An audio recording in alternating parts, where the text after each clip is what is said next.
Lorsque tu es hors d'une maison, tu ne peux pas connaître ce qui se trouve dans cette maison. S'il te plaît, voici une maison qui est là. Tu connais ce qui se trouve dans cette maison? Il m'a dit non. Il dit c'est la même chose. Tant que tu ne mets pas les pieds à l'église, bien-aimé, ne dis pas que l'église est ainsi. Parce que ce que tu donnes comme philosophie, comme raisonnement n'est pas fondé.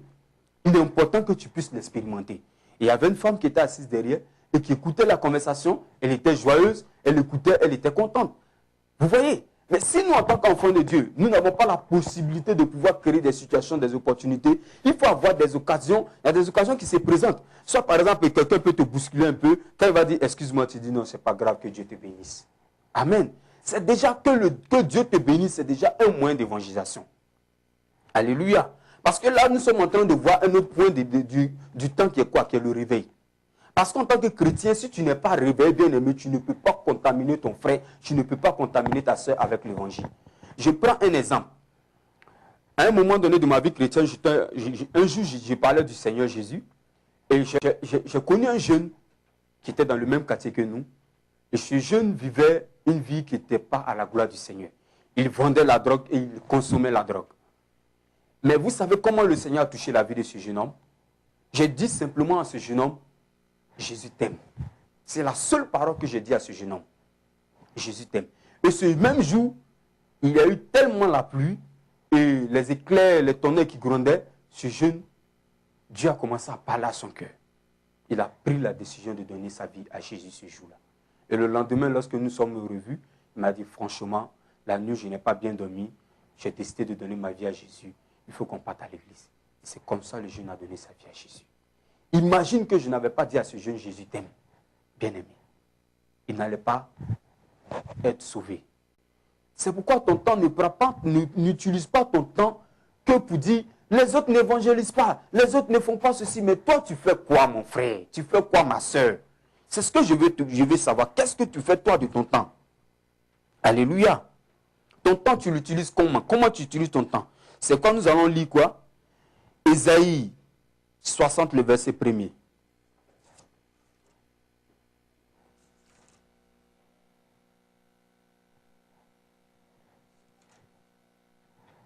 Ésaïe 60, le verset 1er. Je lis la parole du Seigneur. Lève-toi, sois éclairé, car ta lumière arrive, et la gloire de l'Éternel se lève sur toi. Amen. La Bible dit quoi? Lève-toi, sois éclairé, car ta lumière arrive. Quelqu'un à qui on demande de se lever, c'est quelqu'un soit qui est couché, soit qui est à terre, soit qui est assis. Cela est synonyme de quoi? Quand tu es assis, c'est que tu es dans ça va chez toi. Ou bien tu es malade. Mais bien aimé, la Bible dit quoi? Lève-toi. C'est-à-dire que si tu es toi assis, mon frère, pardon, lève-toi. Ma soeur, pardon, lève-toi. À cause de Dieu, lève-toi. Lève-toi un peu. Essaie de partager un peu la parole de Dieu avec quelqu'un. Tu as certainement un collègue de service qui fume, qui boit, qui se drogue, qui fait toutes sortes de trucs. Mais bien aimé, le temps que vous êtes au travail, le temps que vous prenez pendant la pause pour causer, pour parler de tout et de rien, de temps en temps, pendant que vous parlez de tout et de rien, sème la parole de Dieu. Il faut avoir pas mal. La personne peut te dire, oh, aujourd'hui, hier, j'ai mal dormi. Tu dis, oh, mais tu sais, moi, je dors toujours bien. Tu connais mon secret? Avant de dormir, je confie ma nuit à Jésus. Quand il va te dire ton Jésus, là, c'est trop compliqué, tu lui dis non, je confie ma vie à Dieu. Amen. Mais quand toi, tu dis Dieu, lui pense que c'est le Dieu de façon vague. Toi, tu sais de quel Dieu tu parles. C'est de ton Seigneur Jésus. Alléluia. Il peut avoir des difficultés dans votre entreprise. Le patron peut ne pas être chrétien. Tu comprends? Tu peux un jour même voir 2 de tes collègues, 3 de tes collègues pour dire, comme l'entreprise connaît des moments difficiles, il se peut que même l'entreprise soit fermée. Commençons à prier. Demandons cela à Dieu. Quand toi tu dis Dieu, tu sais de quoi tu parles. Alléluia. Venons, on va prier. Et quand tu leur dis venons, on va prier, il faut que tu sois sage. Parce que si tu dois faire une prière de 2 heures de temps, bien aimé, le lendemain, quand tu vas les inviter, personne ne viendra. Je te dis la vérité. Quand ils viennent, vous faites une prière de 2 minutes, bien aimé. La Bible dit que ce n'est pas par l'abondance de nos prières que nous serons exaucés. Donc c'est du fond de ton cœur. Jésus a dit que tout ce que vous demandez au Père en mon nom, il le fera. Donc au nom du Seigneur, même si c'est 2 minutes, ça va toucher le cœur, ça va mettre du sérieux dans le cœur. Je vais te rendre un témoignage, bien aimé. Et tu peux le vérifier. Alléluia. Je suis ivoirien, je viens de la Côte d'Ivoire. J'étais au lycée moderne de Port-Boué. Et au lycée, lorsque nous étions au lycée, par la grâce de Dieu, j'ai dit au Seigneur, Quand je suis arrivé en seconde, j'ai dit au Seigneur, je voulais un chef de classe, comme on appelle ici communément, délégué. Je voulais être délégué de ma classe. Et par la grâce de Dieu, j'ai été retenu en tant que délégué. J'étais chrétien. Et cette classe, elle est composée de païens et de chrétiens. Vous comprenez? Et par la grâce de Dieu, qu'est-ce que j'ai instauré? J'ai instauré un système de prière dans la classe. Chaque matin, avant de commencer les cours, je demandais aux élèves, fermons les yeux, confions les professeurs qui vont nous prendre et demandons à Dieu de nous donner l'intelligence pour que nous puissions retenir les matières et être efficaces. Et on faisait cela chaque matin. Et le soir, avant de partir, on faisait une prière finale. Mais je m'arrangeais de sorte que la prière soit vraiment courte. Amen. Pour qu'elle soit vraiment courte, pour que chacun soit béni. Et bien aimé, à force de le faire, cela a donné du sérieux à certains élèves. Vous comprenez? Et qu'est-ce que j'ai mis encore sur pied? Par la grâce de Dieu, je m'arrangeais pour avoir des brochures. Et chaque jour, quand je venais, ou bien chaque semaine, je m'arrangeais pour partager les brochures aux élèves de ma classe. Certains élèves, lorsque tu leur donnes la brochure, la personne prend et déchire la brochure, jette devant toi automatiquement, sans même lire. Vous comprenez? Mais je partageais la parole de Dieu, je partageais la parole de Dieu. Et j'avais une camarade de classe qui avait connu le Seigneur, mais moi je ne savais pas.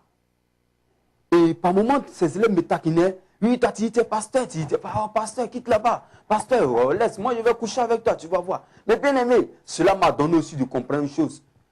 Quand le diable te lance un défi, lance-lui un défi, je commence à prier dans le jeûne et la prière, bien aimé. Vous comprenez? Et le Seigneur a commencé à toucher le cœur. Il y a eu des transformations dans ma classe. Aujourd'hui où je vous parle, bien aimé, par la grâce de Dieu, et pendant même qu'on était au lycée encore, ma classe a été toujours la classe, la meilleure classe. Au niveau des notes, on était toujours la meilleure, bien aimé. On a été toujours la meilleure jusqu'à ce que nous puissions nous séparer. Pourquoi? Parce que dans ma classe, il y avait un secret, c'était la prière. Amen. Et la majorité des élèves de ma classe, à l'heure où je vous parle, se sont donnés au Seigneur. Pourquoi? Parce que j'avais sémé à un moment donné. Parce que j'ai su discerner le temps. Amen. Mais si tu prends ton temps que pour des choses inutiles, tu vas moissonner des choses inutiles. En tant que chrétien, on doit savoir utiliser le temps que Dieu nous donne. Tu n'es pas propriétaire, bien-aimé, tu es gérant. Un gérant, après, qu'est-ce qu'on demande aux gérants? Des comptes. Dieu va te demander des comptes. Je t'ai donné 24 heures, tu as fait quoi des 24 heures? Et sur les 24 heures, je t'ai donné une semaine, tu as fait quoi des 7 jours? Si ça encore, je t'ai donné 30 jours, ou bien 31 jours.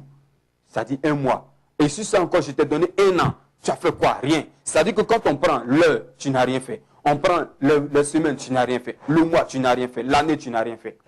Bien-aimé, quel sera ton bilan? Pose-toi une question. C'est pourquoi lève-toi et sois éclairé. Lève-toi. Souvent, il y a des chrétiens qui disent, par exemple, il y a trop d'églises. Bien-aimé, tu n'as rien compris de la parole de Dieu. Et les païens l'emploient toujours. Il y a trop d'églises. Mais bien-aimé, je veux te poser une question. Le nombre de boîtes de nuit sur la terre et le nombre d'églises sur la terre, c'est quel qui est beau? Le nombre de cigarettes vendues, le nombre de boissons vendues et le nombre d'églises. L'église n'a même pas de poids. Si on doit faire un calcul. Chaque église a une vision. Chaque église a une onction. Chaque église vient pour un but bien précis. Je prends un exemple bien précis. Prenons ne serait-ce que même une ville, une petite ville, soit Rennes, ou bien soit Paris, ou bien soit Saint-Germain-en-Laye. Bien aimé, le nombre de païens dépasse le nombre de chrétiens.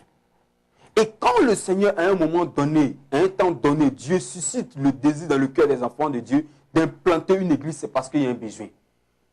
Et lorsqu'une église va venir, même si vous êtes une église, que vous êtes là, et que cette église vient auprès de vous, cela ne doit pas vous déranger parce que c'est pour la cause du royaume des cieux. Il vient pour développer la même cause que vous. Vous parlez du royaume des cieux.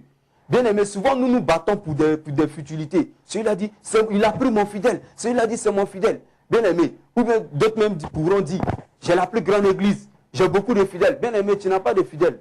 Les fidèles de Satan sont plus nombreux que nos fidèles. Satan, quand on prend un petit secteur, les fidèles de Satan dans un secteur, ou bien dans un immeuble seulement, dépassent pour toi. Donc pourquoi est-ce que nous devons nous battre en tant qu'église pour des âmes qui appartiennent à une seule personne qui est Jésus? Au contraire, nous devons être unis pour une même cause que le royaume des cieux. Lorsque tu vois ton frère en train de parler de Jésus, tu dois l'encourager. Vous voyez souvent dans le RER, dans le métro, quand nous montons, nous voyons des personnes qui jouent de la musique. Nous aussi, en tant que chrétiens, nous pouvons le faire. Nous pouvons le faire. Tu es là avec ta guitare et tu chantes à la gloire de Jésus. Alléluia. Tu peux être même inspiré pour prêcher l'évangile.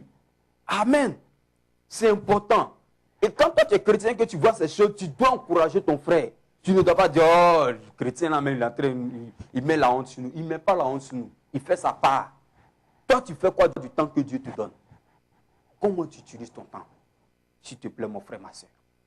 Et ce soir, je voudrais t'encourager. Je veux t'exhorter. Je voudrais que tu puisses comprendre la pensée du Seigneur pour ta vie. Parce que le temps est très, très précieux. Si tu négliges ton temps, tu seras un pèlerin sur la terre. Et après ton pèlerinage, lorsqu'on va te demander qu'est-ce que tu as fait, tu diras, je suis venu sur la terre, je suis allé à l'école, j'ai eu un bac plus 10, j'ai eu un bon boulot, un bon service, j'ai eu une bonne famille, j'ai eu des enfants, j'étais bien, j'avais des comptes en banque, j'avais des voitures, et point barre. Je n'ai rien fait pour Dieu. Gloire à Dieu. Aujourd'hui, nous ne sommes pas tous appelés à être des évangélistes itinérants. C'est-à-dire des hommes de Dieu qui prêchent la parole de Dieu. Certainement, Dieu t'a mis à cœur de pouvoir soutenir l'œuvre de Dieu. Tu peux soutenir l'œuvre de Dieu par ta prière. C'est déjà un poids. Tu peux soutenir l'œuvre de Dieu par tes conseils. Tu peux soutenir l'œuvre de Dieu par ton aide, même en soulevant quelque chose à l'église. En faisant quelque chose seulement, c'est déjà une participation. Il y a des personnes qui viennent à l'église pendant 5 ans, 10 ans, qui n'ont jamais de responsabilité dans l'église. Quand je parle de responsabilité, je m'explique. N'attends pas à ce qu'on te nomme responsable d'un groupe pour dire que j'ai une responsabilité. Ce n'est pas ça une responsabilité. En tant que chrétien, quand tu vas dans une communauté et que tu es dans une église bien aimée, cherche à faire quelque chose dans l'église. Même si tu ne sais rien faire, il y a un seul travail qui n'est pas compliqué. Nettoyer les bancs de l'église, faire le ménage dans l'église. Ça, ce n'est pas compliqué. On n'a pas besoin de diplôme pour cela. Tu peux le faire. Même si tu ne peux pas faire ça aussi, il y a quelque chose d'autre encore que tu peux faire. Tu peux même t'arrêter à l'entrée de l'église lorsque les hommes et les femmes entrent, tu leur dis bonjour, que Dieu vous bénisse. Ça, ce n'est pas compliqué. Il n'y a pas de diplôme pour cela. Mais il y a des personnes qui veulent d'abord que le pasteur dise, viens s'il te plaît, on va te oindre d'abord et puis tu vas commencer. Bien aimé, tu n'as rien compris. Tu n'as rien compris de la parole de Dieu. Rien. Rien et rien et rien et rien. Gloire à Dieu.